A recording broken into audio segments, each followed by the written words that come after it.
Buen día, 7 Osomatri, público de Macehualquintos.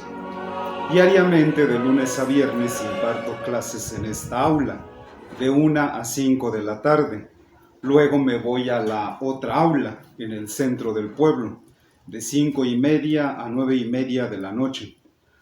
Los sábados es mi día libre, no doy clases, hago otras chambas, y los domingos aquí doy un par de clases. Pues bien, déjenles cuento que el pasado viernes 22 de marzo, al terminar una de mis clases, una de razonamiento matemático, una alumna, una chava de más de 15 años, me hizo algunas interesantes preguntas.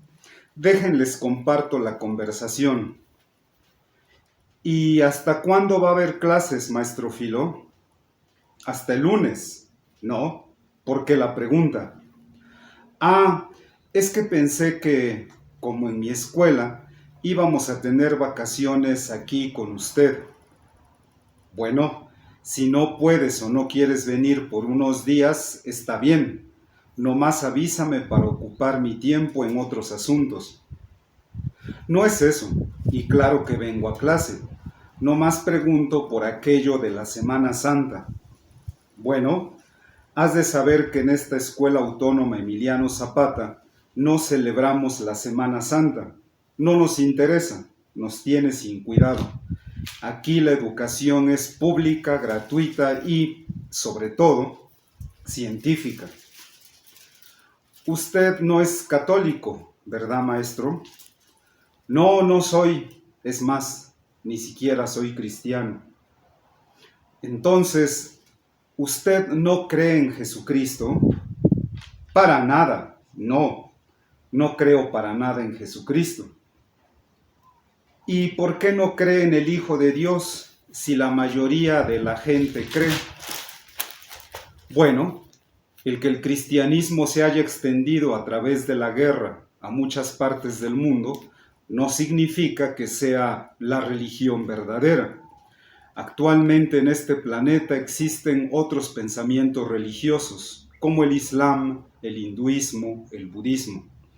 Cientos de millones de personas creen en otros dioses. Unos 3.000 millones de personas no creen en Jesucristo. Yo apenas soy uno más.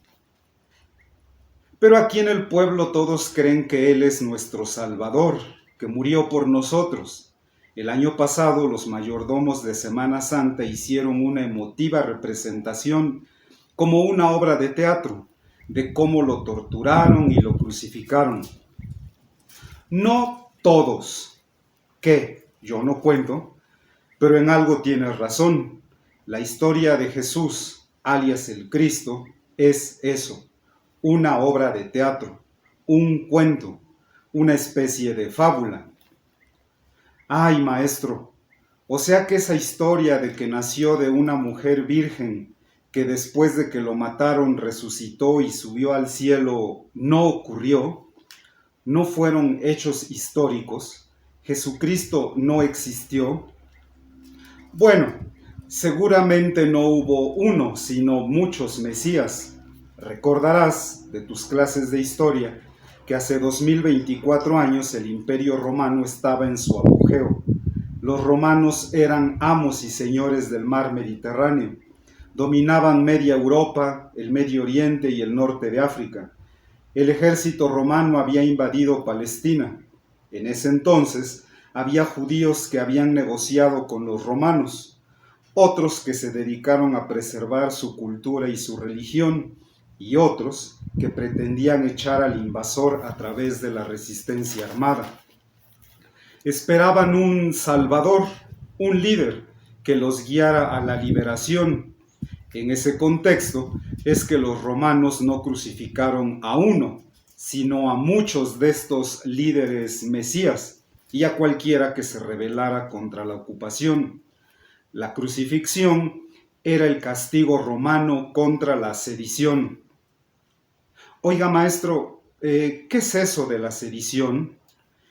Es el delito consistente en el alzamiento colectivo y violento contra la autoridad, la disciplina militar y el orden establecido. Hubo dos grandes rebeliones judías contra la ocupación romana, en los 60 del primer siglo y en los 30 del segundo.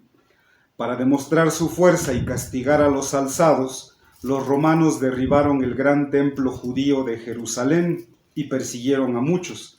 Muchos judíos huyeron a otros pueblos, a otras ciudades.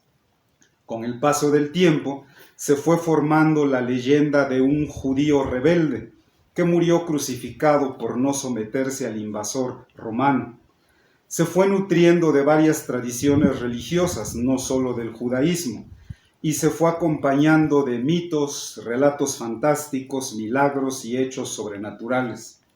Este héroe se personificó en el nombre de Jesús y bajo el alias de el Cristo, el ungido, el iluminado, el elegido. Esta leyenda se difundió en todas las provincias del Imperio Romano. Gentes y pueblos no judíos lo adoptaron como símbolo contra la opresión romana. Por un tiempo, el poder romano persiguió y asesinó a los seguidores de esta nueva religión, pero en lugar de exterminarlos, su número fue en aumento, hasta que la situación llegó al punto de que, por cada 5 soldados romanos, 2 o 3 ya eran cristianos. Pronto, su número los volvería incontrolables y una amenaza existencial para Roma. Afortunadamente para Roma, un emperador se dio cuenta a tiempo de esta crisis y convocó a un concilio en la ciudad de Nicea en el año 325. A este concilio llegaron representantes cristianos de las diferentes provincias del imperio, cada uno con su propia interpretación del personaje llamado Jesucristo. Durante semanas se la pasaron discutiendo si éste era consustancial a Dios, humano y o divino, Dios hombre o creación de Dios, y también sobre qué evangelios aceptar y cuáles no. Obviamente, al final, quien terminó imponiéndose fue el emperador Constantino.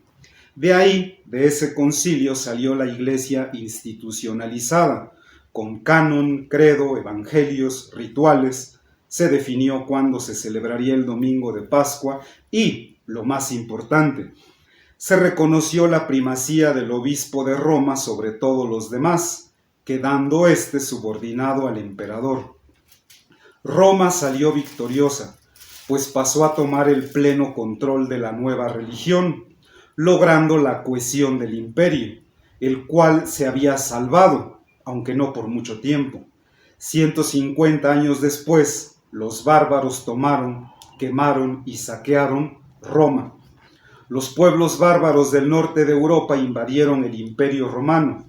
Todas las instituciones romanas, políticas, económicas, militares, se vinieron abajo. Solo una sobrevivió, la Iglesia Católica. Pero esta, con el paso de los años y de los intereses económicos y políticos, se fue dividiendo para, 500 años después, poco después del año 1000, se separaron definitivamente. Por un lado, la Iglesia Católica de tradición latina con sede en Roma, y por otro, la Iglesia Ortodoxa de tradición griega con sede en Constantinopla, la capital del Imperio Bizantino. 5 siglos después, terminando el siglo XV, en 1492, la Iglesia Católica llegó a invadir, descubrir este continente. Los reinos católicos de España y Portugal, so pretexto de la evangelización, es decir, de cristianizar a los habitantes originarios de estas tierras, los sojuzgaron y se adueñaron de las riquezas, el oro y la plata. Desde entonces, una guerra religiosa es lo que ha ocurrido en este continente. Así que ese tal Jesucristo no llegó a salvarnos de nada, sino que fue la punta de lanza del brutal proceso de colonización, el cual continúa hasta la fecha. Actualmente, México se está poco a poco, discretamente, descatolicizando, dejando de ser católico, pues mormones, testigos de Jehová y las llamadas iglesias evangélicas están creciendo. su número de creyentes va en aumento. Pero el propósito del cristianismo anglosajón, el gringo pues, es el mismo que hace 500 años. Control, dominación, manipulación, enajenación.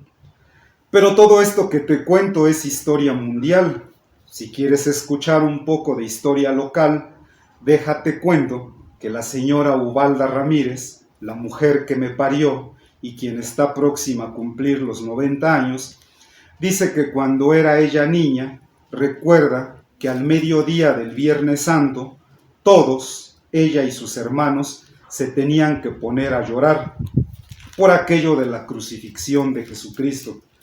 Ellos, niños y niñas, le echaban hartas ganas, pero si llegando la hora alguno no lograba soltarse a llorar, su papá procedía a agarrar una vara y a darles de comer, pero de que lloraban, lloraban.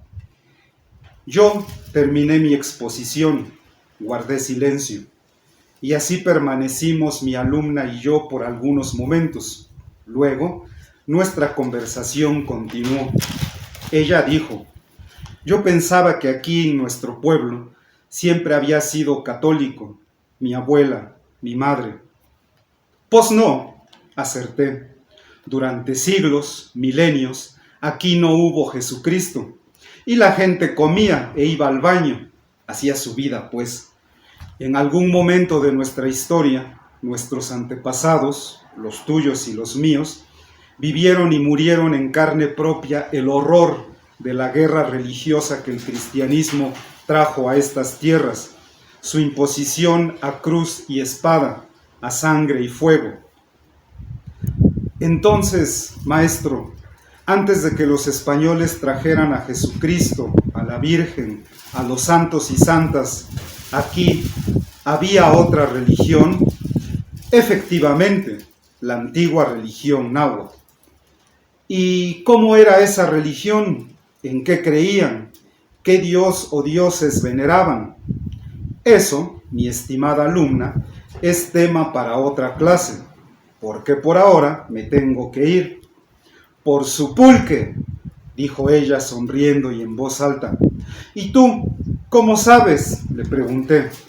Ay, maestro, pues siempre que termina la clase usted agarra una botella de plástico, la echa en su mochila y se va en su bici. Obvio que va por su pulque. La verdad sí, dije, y mero ya es hora de ir. Ella se acercó, extendió su mano y dijo con toda honestidad: gracias, Filo, por responder mis preguntas.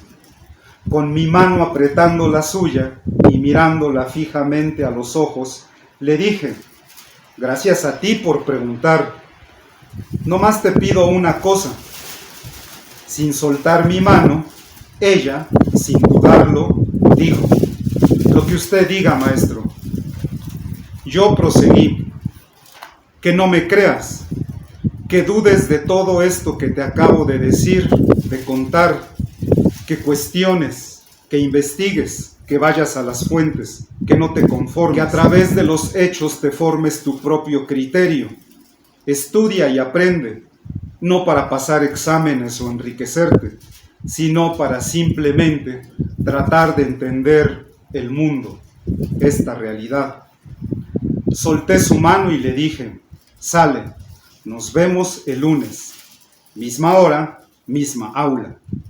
Ella se dio la vuelta y se retiró.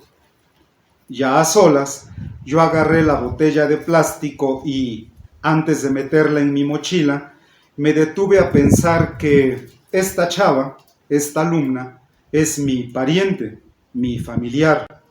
De alguna manera, es mi sobrina nieta. Y me lancé por mi pulque. Mientras tanto, sigan viendo y escuchando.